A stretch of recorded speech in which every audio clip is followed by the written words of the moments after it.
আওয়ামী লীগে যেমন শাসনকালে প্রতিহিংসার রাজনীতি, এখনো আমরা সেই প্রতিহিংসার রাজনীতি দেখছি। জনগণের ভোটে নির্বাচিত হওয়ার পরেও যাকে ঢাকার মেয়রের দায়িত্ব দেওয়া হয়নি, সেই ছেলেটি ইন্ডিয়ান ইসরা, কোর্ট এখন তার পক্ষে রায় দিয়েছে।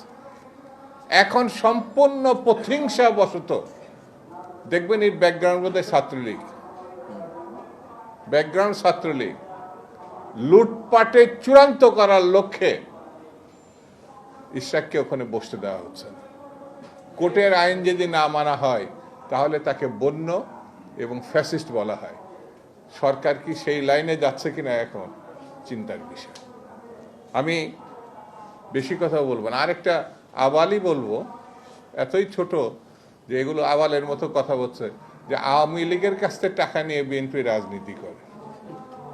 বাবা, বিএনপি যখন রাজনীতি করছে তোমার বাপেরও জন্ম হয় নাই, তোমার তো জন্ম হয় নাই।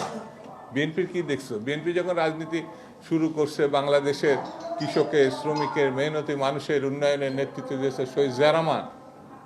কইছিলা বাবা? কথা বলার আগে একটু চিন্তা করবা, কথা বলার আগে একটু ভাববা। আমরা ভেবেছিলাম তোমরা জাতীয় রাজনীতিতে এসে একটা কিছু হবা, কিন্তু আবালের মতো কথা বললে পরে তোমাদের সম্বন্ধে মানুষের ধারণাটা কোথায় যাচ্ছে একটু ভেবে চিন্তে দেখ।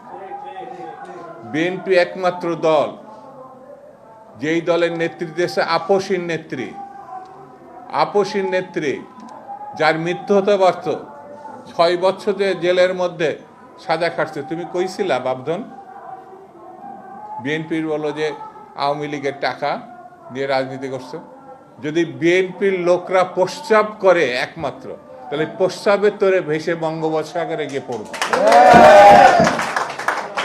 সবকিছুর একটা সীমা থাকতে হবে।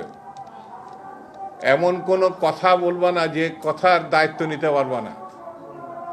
বিএনপি সম্বন্ধে যে অভিযোগ করছো, সেই অভিযোগের জবাব যদি বিএনপি শুধু থুতু ফেলে, সেই থুতুর মধ্যে তোমার খুঁজে পাওয়া যাবে না।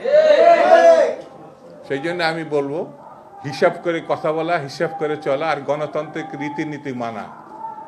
এটি যদি ব্যর্থ হও তাহলে ফ্যাসিস্টদের তুমি একজন হিসাবে নিজেকে চিহ্নিত করো।